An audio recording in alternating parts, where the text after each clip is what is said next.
Well, folks, today we are going to be looking at the Republicans and the best case scenario they would have in a 2026 Senate election matchup. Obviously, we know the midterms are typically a tough time for an incumbent party, but it's a little different in the Senate for Republicans in 2026. As of right now, in my most recent prediction, I have that Republicans will, at a minimum, win 52 to 53 seats in the 2026 Senate elections. Now, obviously, a lot can change between now and November of 2026, but today we're going to be going through every state that's going to be close, competitive, and given what would have to happen for Republicans to win those states and what the Republican ceiling is. What is the best case scenario for the Republican Party in 2026?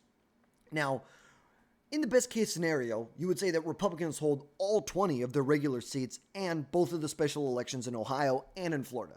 Now, the GOP has a strong position in many of these red states, which means they can focus basically all of their resources on defending a few seats that are competitive, places like North Carolina, places like Maine, but also spending a lot of money on Democrat seats. That's how they could expand their majority to 55, 56 seats, which would strengthen control for the remainder of President Trump's term. Obviously, Donald Trump will have 2 years left in office. Now, the big question revolves not necessarily around the 2026 Senate elections, but it's around the 2026 House elections. That's where it's more of a toss-up, I guess you could say. But we're going to be looking at the 2026 Senate elections here.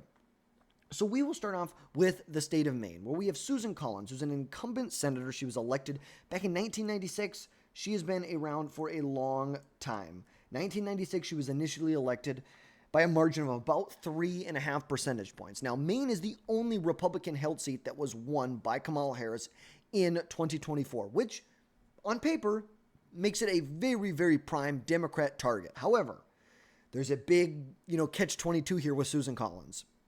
She is a moderate with a very, very strong track record in the state. She has defied Maine's lean blue, or political lean blue for years. She won by 8.5 points in 2020, despite the fact that President Biden won the state of Maine. She wins by 8.5 points. President Biden, in the same election here, wins by, I believe, 9 points?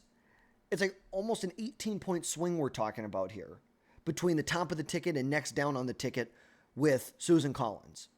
And you cannot deny that she has a serious ability to appeal to independents, and the fact that her role as the chair of the Senate Appropriations Committee will bolster her position in 2026. Now, the best case scenario is that Collins fends off a primary challenge from the right side. There's a lot of Republicans who are not happy with Susan Collins because she is a centrist. She is a moderate. She represents a lean blue state, and for those reasons, she has to govern that way. She has to. That's the reality of the situation. Because what's the alternative? The alternative is a Democrat wins the seat. So it would be disastrous for Republicans if they challenged her from the right. Best case scenario, Susan Collins, she fends off any challenge in the primary and then is able to fend off another challenge from someone like Governor Janet Mills or, I guess Shelley Pingree. I think she just dropped out, or not dropped out, but said that she was not going to run in the Senate election. Now, obviously, Shelley Pingree ran against Collins back in 2002, but now has been the representative from Maine's 1st congressional district since 2009. So she has declined, said she's not going to run. Now, the most formidable candidate that the Democrats had was Jared Golden. He's the representative from Maine's 2nd congressional district. Remember, Maine's 2nd congressional district voted for Donald Trump by 9 points in 2024, while at the same time voted for Jared Golden by 0.5 percentage point. Almost a 10-point swing, a double-digit swing to the Democrats in this race here. So obviously, he has broad appeal, but the big but here was Jared Golden actually used to work for Susan Collins back in the early 2010, 11, 12. He worked for her. So there is some loyalty. He refused to endorse in the 2020 election simply out of personal loyalty to her. He likes her. Even though they're not on the same side of the aisle, they like each other. And so he is not running in this election. And right now, all the Democrats have is Jordan Wood is the only declared candidate who's a former chief of staff for Representative Katie Porter from California. And then Janet Mills, that's really who we're looking at here. That's probably the biggest competitor she's going to have. But I still think that she's going to hold out in this race. I think Republicans will hold on. So best case scenario, she probably wins re-election anywhere from 5 to 10 percentage points. Now go to North Carolina, where you have Tom Tillis, who is up for re-election. Now, North Carolina has been a battleground state at the top of the ticket for at least the past 20 years. Remember, go back to 2008. Remember, Barack Obama carried the state of North Carolina in 2008 by less than half a percentage point, but he carried it. Fast forward to 2012, it flips to Mitt Romney by 2 points. Trump wins the state by almost 4 points in 2016. This is one of the swing states that Donald Trump was actually able to carry in the 2020 election. Obviously, Arizona, Georgia, Pennsylvania, Michigan, Wisconsin all went to President Biden. North Carolina stayed in the Trump category. And then, of course, North Carolina voted by about 3.5 points for Donald Trump in 2024. But still, they have elected Democrats statewide multiple times. Remember, at the same time when Donald Trump is winning the state, you see people like Roy Cooper. We're going to go back to 2016. Roy Cooper, at the same time Trump wins by almost 4 points, Roy Cooper wins by 1/4 of a percentage point. Fast forward to 2020. Trump wins by 1.5 points. Roy Cooper expands his margin of victory to almost 5 points. You're at 4.5 percentage points Roy Cooper wins by. Remember, Roy Cooper, he's never lost a statewide election in North Carolina. He was elected Attorney General 4 different times and elected governor twice, and he potentially could jump in this race. And Tom Tillis will face a tough re-election regardless. Whether he is in this race or not, he will 100% face a tough re-election. Democrats really view him as the most vulnerable senator, the most vulnerable Republican senator in 2026. So we're going to have a lot of money poured into this race here. And like we said, Democrats are eyeing former Governor Roy Cooper as a very strong contender, but I have my doubts whether he'll run or not. And that's why as of right now in my prediction, I have this as a slight or a tilt lean for Republicans, which means they'll win by about a percentage point. We're going to obviously see what happens, but Roy Cooper would be the strongest contender. But we've seen multiple other governors. Chris Sununu in New Hampshire, Brian Kemp in Georgia, Tim Walz in Minnesota. There was all open Senate seats. But then you look in like Colorado, Hickenlooper, Senator Hickenlooper is actually not going to run for re-election in Colorado and is going to run for the governor's office or the gubernatorial election in Colorado. So you're seeing a lot of governors that are reluctant to go to the Senate and a lot of senators who are leaving the Senate to become governors in their state. The same thing is going to happen in Alabama, where Tommy Tuberville is not going to run for re-election in Alabama. He is going to run for the open gubernatorial election. Kay Ivey is term limited. Tommy Tuberville will run in that election. So obviously we're going to see what happens. But back to North Carolina here. Those are the reasons why I believe that Roy Cooper, there may be a possibility that he's not going to run. And same thing in Virginia. I guess you could say with Mark Warner as the incumbent senator, okay, you have Glenn Youngkin, kind of hesitant to run for the Senate there. And I understand why.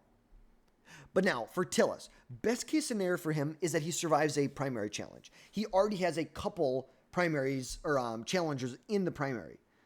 You have Don Brown, who is an attorney and was the candidate for North Carolina's 8th congressional district in 2024, and then a teacher's assistant who is also running in this race here. Now, Laura Trump's name was thrown out there. Pat Harrigan was also thrown out there. He's a newly elected representative. I just don't see it. I think Tillis will get the nomination. Maybe will he get a challenge from inside the party? Sure. But still, it's like, has polling been great for him? No. Like, I'm going to be honest about this. Like, no. There was a poll that came out right after the election that said 36% of people wanted someone else. Tillis was only getting 31% in a primary as an incumbent, which is pretty bad. You want to see at least close to 50%. But best case scenario is that Tillis survives any primary challenge from the right and really tries to appeal to Trump's agenda. Like that he really has to do everything that to get on board with Donald Trump's agenda. Now, if Cooper declines to run, it's going to be a much weaker candidate, someone like Wiley Nickel, who is already running right now. I don't have as much faith that he is going to win an election, like if I'm just being 100% honest. But look at these numbers here. Roy Cooper, obviously it's only by a point or two, but we saw the same thing back in 2020. Tom Tillis was underwater in almost every poll, and somehow he pulled it out. At the end of the day, won the state by almost 2 percentage points.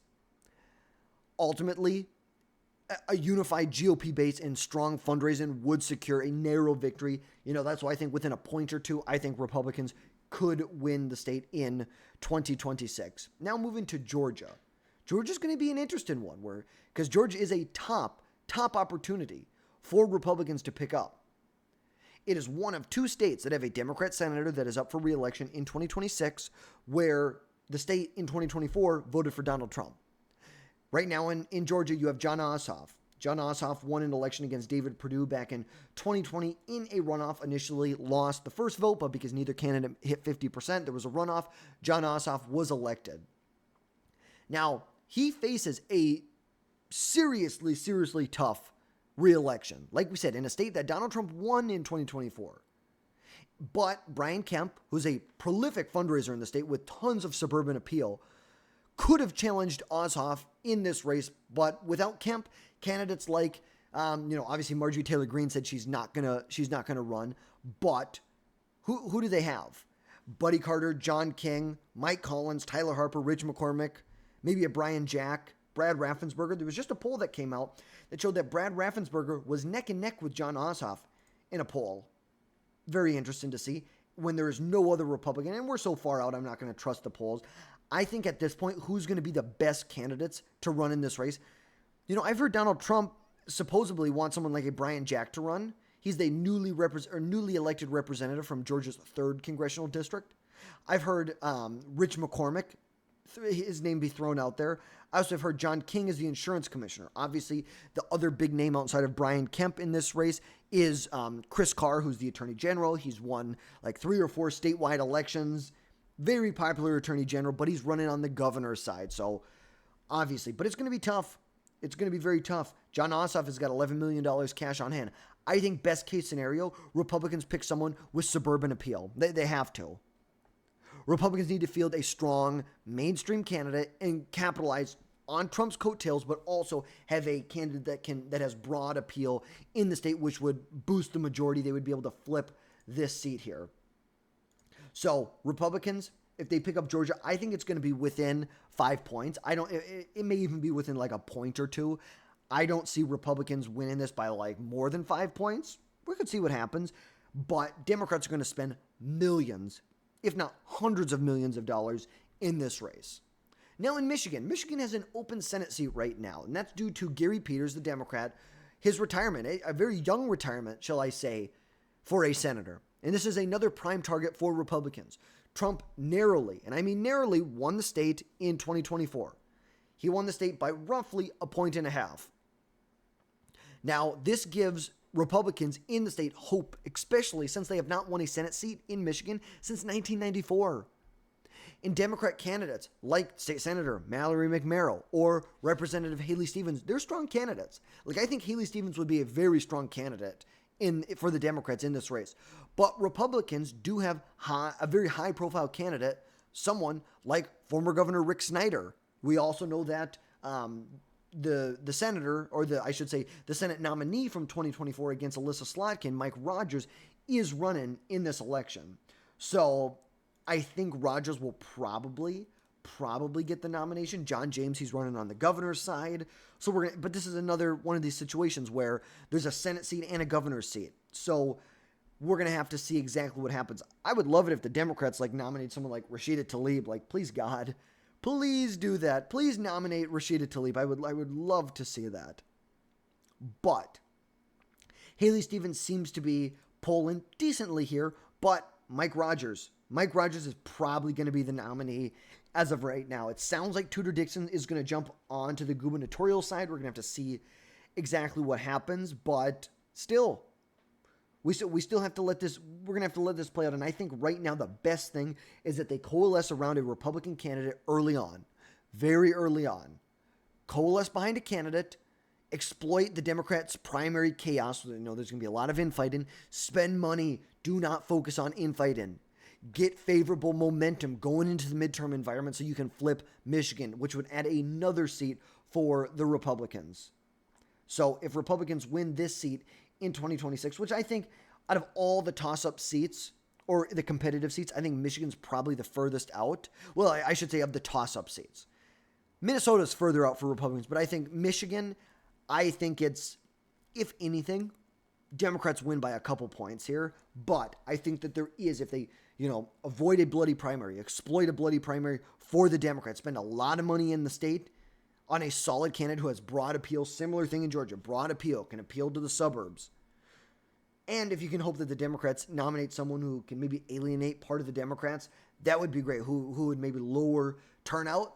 I think Michigan could 100% go to the Republican Party. Now, obviously, then you have some special elections in Ohio and Florida. Ohio, this was the seat that was vacated by J.D. Vance, and it is held by the appointed Senator John Husted right now, who is a seasoned Republican. Now, Ohio has shifted red in recent elections, and it is a likely Republican race, or I should say it's a lean Republican race right now, but Democrats could field someone like a Sherrod Brown, which could 100% make this a competitive race. Hope the Democrats don't do that. But I still think Republicans are going to hold on in Ohio. I'm not super worried about it. But then in Florida, you have Marco Rubio's, his successor, you could say, who is, Ashley Moody. She was the attorney general from the state. She was appointed. She's going to run for re-election. Not very worried about it in Florida. She was an attorney general. She's won elections. I'm not very worried about it. Now, I think right now I have a really hard time seeing Minnesota going red. I think if anything, New Hampshire, Scott Brown and Chris Pappas. Obviously, you have the former governor Sununu's not running here. And for the Democrats, you have Chris Pappas. They kind of seem to be coalescing behind Chris Pappas early on right now, which is good for the Democrats, not for the Republicans. But I think if Republicans are still willing to spend a lot of money here, obviously Sununu was the golden child. They wanted him. They're not going to get him. Are they still going to spend as much money here? I don't know.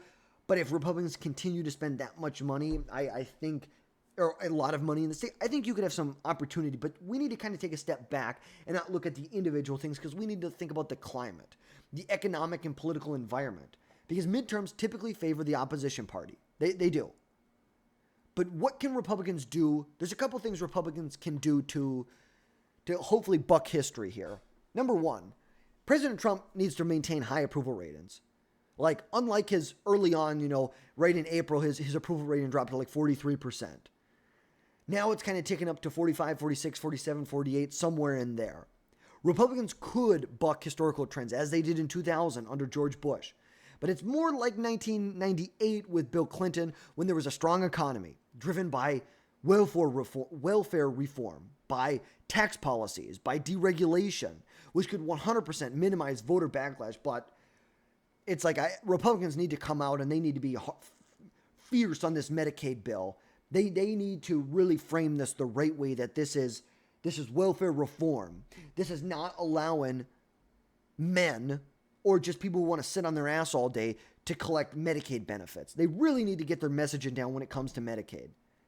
And they really need to start making some effing trade deals. Start making some trade deals and get the tariffs off the board. We have not felt the impacts of tariffs yet. We just haven't. The impact of tariffs, we have not felt it on our pocketbooks yet. It has just not happened. And if the economy tanks, as some predict, Democrats could gain ground in a lot of these seats here. So Republicans, they need to do a couple things. Manage the economy properly. Pass the big, beautiful bill. Yes, is there a bunch of pork in there? 100%. 100%. Do we need to get a lot of it out? 100%. But what is going to be worse for Republicans? Passing the big, beautiful bill or not passing it? It's going to be not passing it. We're going to see taxes go up 50% overnight. We're going to see deductions slashed in half. It's going to be terrible if these tax cuts are not renewed. Republicans will lose. They could lose the Senate if they do not pass this bill. If they do not, how should you put this?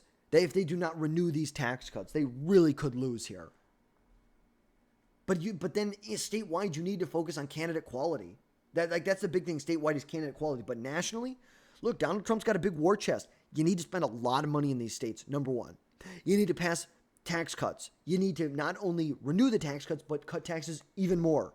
You need to continue to deregulate. You need to make sure that you are marketing this welfare reform properly. You do.